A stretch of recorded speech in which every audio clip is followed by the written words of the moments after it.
महागणपतिं मनसा स्मरामि महागणपतिं మనసా స్మరామి. TR creations family అందరికీ నా హృదయపూర్వక ధన్యవాదాలు. సో అలాగే ఈ యొక్క వారం 17వ తారీఖు నుంచి 23వ తారీఖు వరకు కూడా మే నెలకి సంబంధించి 3వ వారానికి వార ఫలితాలు ఏ విధంగా ఉండబోతున్నాయి ఏంటనేది మనం ఈ వీడియోలో చూద్దాం. మేజర్ ట్రాన్సిటల్ చేంజెస్ విషయానికి వస్తే ఇక్కడ కుజుడు ఆల్రెడీ శనితో కంజెక్ట్ అయి ఉన్న కుజుడు, శనితో ఇతి చెంది మీనరాశిలో ఉన్న కుజుడు గత వారమే మేషరాశి స్వక్షేత్రంలో కూర్చున్నారు. అలాగే రవి బుధులు ఇద్దరు కూడా ఈ 15వ తారీఖు నుంచి మేషరాశిని వదిలి వృషభ రాశిలోకి గోచారం మొదలుపెట్టారు. శుక్ర భగవానుడు కూడా శుక్రవారం నుంచి ఆయన ఇక్కడ గత వారం నుంచే శుక్రవారం నుంచి కూడా శుక్రుడు ఇక్కడ మిథున రాశి మిత్రక్షేత్రంలోకి ఆయన స్వక్షేత్రాన్ని వదిలి శుక్రుడు కూడా మిథున రాశిలోకి మారారు. అంటే మాసగ్రహాలైన కుజుడు, బుధుడు, రవి, శుక్రులు నలుగురి యొక్క ఇక్కడ స్థాన మార్పులు అనేవి మనకి జరిగాయి. సో కాబట్టి ఈ గ్రహాల స్థాన మార్పులు అండ్ మేజర్ గ్రహాలు శని మీనరాశిలోను, గురుడు మిథున రాశిలోను, కేతు సింహంలోను, రాహు కుంభరాశిలోను గోచారంలో ఉంటూ ఉన్నారు. అదేవిధంగా చంద్రుని యొక్క గమనం కూడా మనం చూసినట్టయితే కనుక వృషభం, మిథునం, కర్కాటకం, సింహం ఇలా 4 రాశుల మీదుగా చంద్రుని యొక్క గోచారం కూడా ఉంది. సో ఈ విధమైన మేజర్ ట్రాన్సిటల్ చేంజెస్ అలాగే మేజర్ ప్లానెట్స్ యొక్క స్థితి, ఇక చంద్రుని యొక్క గమనం ఆధారంగా ద్వాదశ రాశుల వారికి సంబంధించి ఈ వారం ఫలితాలు ఏ విధంగా ఉండబోతున్నాయి అనేది మనం ఇప్పుడు చూద్దాం. మేషరాశి ఫలితాలు చూద్దాం. మేషరాశి వారికి సంబంధించి చూస్తే కనుక ఈ రాశికి ద్వితీయంలో బుధుడు, తృతీయంలో శుక్రుడు, అలాగే అక్కడ లాభంలో రాహు యొక్క సంచారం 3 గ్రహాల యొక్క అనుకూలత చాలా బాగా యోగిస్తూ ఉంది ఈ రాశి వాళ్ళకి సంబంధించి. ఏదైతే ద్వితీయంలో బుధుడి యొక్క సంచారం ఈ రాశి వాళ్ళకి మనకు కనిపిస్తూ ఉందో ఈ వారం నుంచి కూడా బుధుడు చక్కగా ఈ రాశికి సంబంధించి మిత్రక్షేత్రంలోకి వచ్చారు. ఫస్ట్ ఇక్కడ గత వారంలో అయితే రవి కుజులు కంజెక్ట్ అయిపోయి రాశిలోనే ఉండి చాలా వరకు కూడా కొంతవరకు ఇలాంటి ఫైరీ ప్లానెట్స్ రాశిలో ఉండడం, కొంత ఆరోగ్య పరిస్థితులు రీత్యా కావచ్చు, ఎక్కువగా మీకు పవర్ స్ట్రగుల్ ఎక్కువగా ఏంటంటే మీ బాస్ ఇన్ఫ్లుయెన్స్ కానీ, బాస్ ప్రెషర్ కానీ, అసోసియేట్స్ యొక్క డైరెక్ట్ ఒత్తిడి కానీ ఇలాంటివి ఎక్కువ కనిపించడం మనకి గత వారం ఎక్కువగా కనిపించింది. బట్ ఈ వారం నుంచి కొంచెం కుజరవుల యొక్క కంజంక్షన్ కూడా అయిపోవటం, కొంచెం రవి కూడా పక్కకు రావటం, తప్పకుండా బుధుడు ద్వితీయ స్థానంలో ఆర్థిక పరంగా ఫైనాన్షియల్ నెగోషియేషన్కి సంబంధించి ఆర్థికపరమైన విషయాలకు సంబంధించిన విషయాల్లో కొంత పాజిటివ్నెస్ని క్రియేట్ చేయడానికి బుధుడు ఇక్కడ మీకు చాలా వరకు యూజ్ అవుతారు. అలాగే శుక్రుడి యొక్క సంచారం కూడా ఇక్కడ ఈ రాశికి తృతీయ స్థానంలో మొదలైంది. ఆల్రెడీ గురుడు తృతీయంలో ఉన్నాడు, శుక్రుడు తృతీయంలో ఉన్నారు.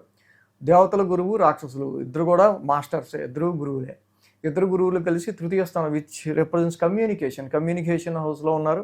సో కమ్యూనికేషన్ హౌస్లో ఈ యొక్క శుక్రుడి యొక్క సంచారం, గురుడు అంతా యోగించకపోయినా కూడా శుక్రుడి యొక్క సంచారం చక్కగా అందరితో ప్లెజెంట్గా సర్వెంట్ సపోర్ట్తో కానీ, మీ సిబ్లింగ్ సపోర్ట్తో కానీ, కొలీగ్ సపోర్ట్తో కానీ చాలా వరకు మీ ఇమీడియట్ ఎన్విరాన్మెంట్ ఏదైతే ఉంటుందో దాన్ని ప్లెజెంట్గా చూసుకోవడానికి మీరు ఇక్కడ బాగా ప్రయత్నాలు చేస్తారు. గురు శుక్రుల యొక్క యుతి ఈ రెండు కూడా కమ్యూనికేషన్ హౌస్లో ఉండటం వల్ల చక్కగా మంచి కమ్యూనికేషన్తో ముందుకు వెళ్ళే ఆస్కారాలు ఉంటాయి. అలాగే ఎప్పటి నుంచి చెప్తున్నా రాహు ఈ రాశి వాళ్ళకి సంబంధించి ఏలినాటి నడుస్తున్న వేళ చక్కగా మైహూనా అంటూ రాహు భగవాన్ లాంటి ఒక గ్రహం బాగా అత్యద్భుతంగా మీకు యోగిస్తాం.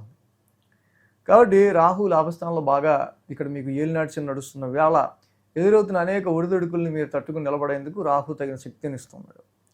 ఈ వారం 2, 3, 4, 5 స్థానాల మీదుగా చంద్రుని యొక్క సంచారం ఉంది. సో అలాగే మంగళ బుధ ఈ 2 రోజులు కూడా ఈ రాశి వాళ్ళకి అనుకూలంగా ఉంది. వారం ప్రారంభం ద్వితీయ స్థానం నుంచి చంద్రుని యొక్క సంచారం ఉండడం, చంద్రుని యొక్క సంచారం కూడా ఉండడం అక్కడ మెయిన్గా ఫైనాన్షియల్ మ్యాటర్స్, గృహపరంగా ఎదురయ్యే ఆర్థిక పరమైన ఖర్చుల విషయాల గురించి ఎక్కువగా ఫోకస్ ఉండే ఆస్కారాలు వారం ప్రారంభం మనకి ఎక్కువ కనిపిస్తూ ఉన్నాయి. దానికి తగ్గట్టుగానే బుధుడు కూడా నెగోషియేషన్ ప్లానెట్ అక్కడ ఉండటం మిత్రక్షేత్రంలో అవుతున్న ఖర్చులకి తగ్గట్టు మళ్ళీ మనం ఫైనాన్షియల్గా దాన్ని ఎలా బ్యాలెన్స్ చేయాలి, ఎలా తిరిగి సంపాదించుకోవాలనే ఒక రకమైన ఆలోచన, రకమైన థాట్స్తో ఈ యొక్క వారం ప్రారంభమయ్యే ఆస్కారాలు ఉన్నాయి. మంగళ బుధవారాల్లో తృతీయ స్థానంలో చంద్రుని యొక్క సంచారం. మనం ఇందాక చెప్పుకున్నాం ఆల్రెడీ గురుడు శుక్రుడు తృతీయంలో ఉన్నారని, అలాగే చంద్రుడు కూడా ఇప్పుడు తృతీయంలో ఉంటున్నారు. పరాక్రమ స్థానంలో చంద్రుడు యోగిస్తారు, అక్కడ శుక్రుడు కూడా ఉన్నారు. సో ఇక్కడ కమ్యూనికేషన్ హౌస్ అనేది షార్ట్ జర్నీస్ అనేవి ఉండే ఆస్కారాలు ఎక్కువగా కనిపిస్తూ ఉన్నాయి ఈ రాశి వాళ్ళకి మంగళ బుధవారాల్లో. సో మచ్ ఆఫ్ కమ్యూనికేషన్ అనేది కూడా ఉండే ఆస్కారాలు, ఎక్కువ కమ్యూనికేట్ చేయాల్సి వచ్చే ఆస్కారాలు కూడా కనిపిస్తూ ఉన్నాయి. అలాగే ఈ రాశికి సంబంధించి పరాక్రమ స్థానంలో చంద్రుడు యోగిస్తాడు ఇన్ జనరల్గా, అలాగే అక్కడ గురుడు కూడా ఉన్నారు. చంద్రుడి యొక్క సంచారం పరాక్రమ స్థానంలో యోగించడం వల్ల విల్ పవర్తో మీకు ఇచ్చిన టాస్క్ని గురు శుక్రుల యొక్క కలయిక కనిపిస్తుంది కాబట్టి విత్ గుడ్ కమ్యూనికేషన్తో మీకు కావాల్సిన పని మంచి విల్ పవర్తో మీరు అవగొట్టుకోవడానికి ముందుకు వెళ్ళే ఆస్కారాలు మనకు ఎక్కువగా కనిపిస్తూ ఉన్నాయి. అలాగే గురు శుక్రవారంలో తృతీయ స్థానంలో చంద్రుని యొక్క సంచారం, ఇక్కడ చతుర్థ స్థానంలో చంద్రుని యొక్క సంచారం మనకు కనిపిస్తాం.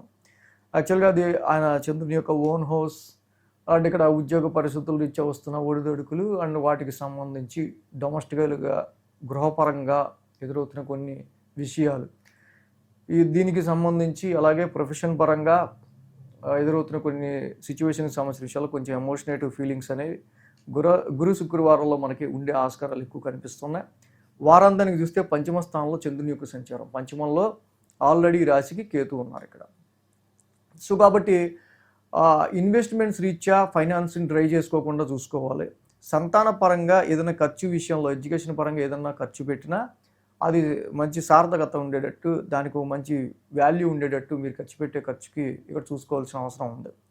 పంచమంలో కేతు ఉంటా, అక్కడ అలాగే చంద్రుడు కూడా కలిసి ఉండి ఏదైతే జాబ్లో మీరు చూపించే క్రియేటివిటీ కావచ్చు, జాబ్లో మీరు చూపించే టాలెంట్ విషయాల్లో కావచ్చు, కొంచెం అప్లాజ్ లేకపోయినా మీకే చేస్తున్న పని మీద ఎందుకు అంత ఫోకస్ లేదేమో అనిపిస్తూ ఉంటుంది. సమ్టైమ్స్ డిస్సాటిస్ఫాక్షన్ ఉంటూ ఉంటుంది.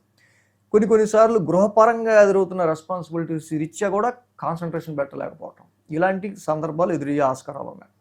అంటే ఇక్కడ మేషరాశికి మెయిన్గా ఏంటంటే రవి యొక్క సంచారం వాక్స్థానాల్లో అంత యోగించట్ల, వాక్స్థానంలో రవి ఉన్నారు కాబట్టి జపాకుసుమ సంకాసం చదువుకుంటే ఈ రాశి వాళ్ళకి చాలా చాలా మంచి బెనిఫిట్ ఉంటుంది. అలాగే మేషరాశి వారికి మెయిన్గా చెప్పుకోదగింది ఏంటంటే అసలు రాశ్యాధిపతి కుజుడు ఏలినాటి శని నుంచి బయటకు వచ్చాడు. అది ఏలినాటి శనితో కలిసి ఉన్న కుజుడు వేయంలో ఫస్ట్ బయటకు వచ్చాడు. Lot of stress and health point of వ్యూలో సమ్ డిస్టర్బెన్సెస్ ఇలాంటివి కూడా కొంచెం తగ్గే ఆస్కారాలు ఈ వారం బాగా కనిపిస్తూ ఉన్నాయి. ఏలినాటి శనికి మాత్రం ప్రతి శనివారం శనికి తైలాభిషేకం చేసుకుంటూ ఉంటాం, చాలా మంచిది. ఈ వీడియో కనుక మీకు నచ్చినట్లయితే లైక్ చేయండి, షేర్ చేయండి. మరిన్ని అప్డేట్స్ కోసం సబ్స్క్రైబ్ చేయడం మాత్రం మర్చిపోకండి.